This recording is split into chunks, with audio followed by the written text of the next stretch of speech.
اور کتب سماویہ پر ایمان رکھتے ہیں اور آخرت کا وہ یقین رکھتے ہیں۔ یہ 5 صفات ہیں کامیاب ہونے والوں کی، متقین کی، جن کے لیے قرآن ہدایت بنتا ہے۔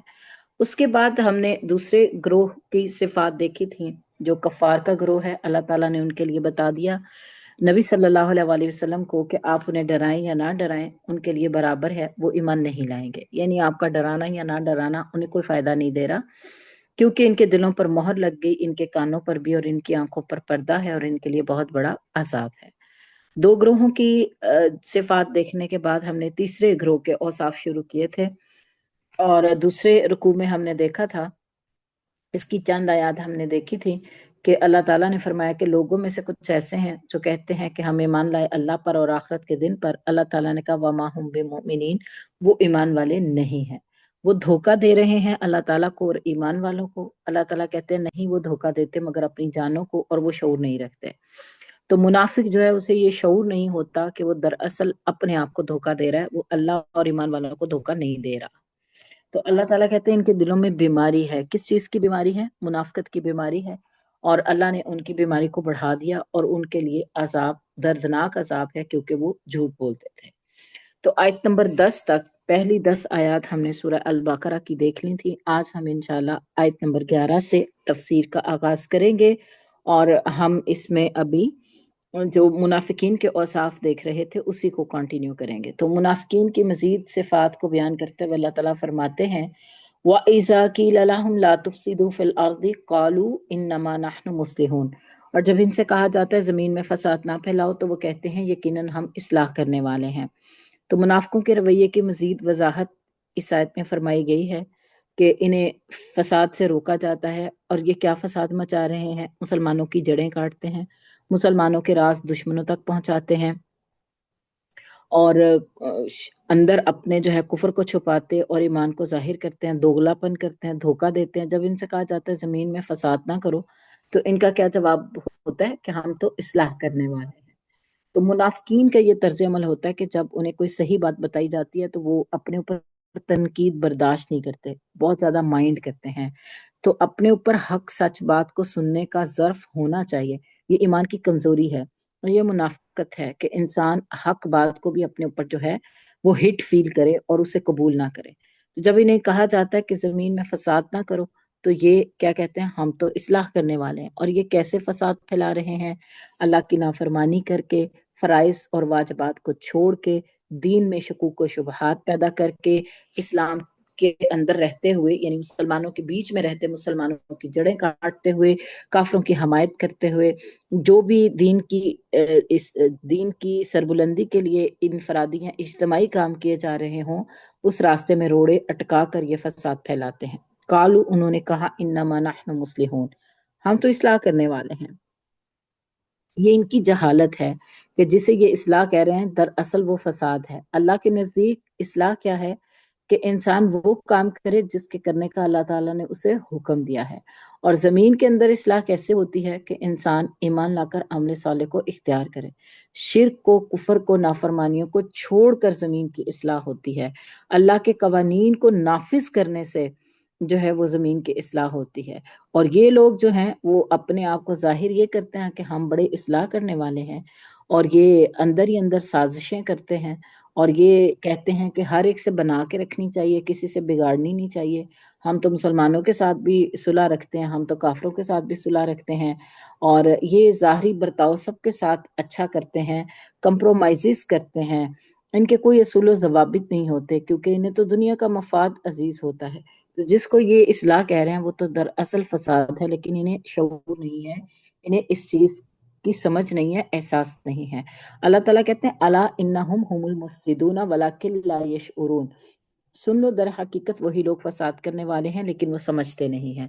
تو منافقین کا یہ کہنا کہ ہم اصلاح کرنے والے ہیں، تو دراصل یہ ان کا مقصد یہ تھا کہنے کا کہ ایمان والے تو اصلاح نہیں کر رہے، ایمان والے تو بس اندیکھی دنیا کے لیے اپنا مال، اپنا وقت، اپنی جانیں قربان کر رہے ہیں، یہ تو بڑے بے وقوف لوگ ہیں، اور اصل میں تو ہم اصلاح کر رہے ہیں، ہم تو سب سے بنا کے رکھتے ہیں، ہم تو کافروں سے بھی بنا کے رکھتے ہیں، ہم تو مسلمانوں سے بھی بنا کے رکھتے ہیں۔ تو منافقوں کو تو اس بات کا شعور نہیں ہوتا کہ وہ خود فساد پھیلا رہے ہیں۔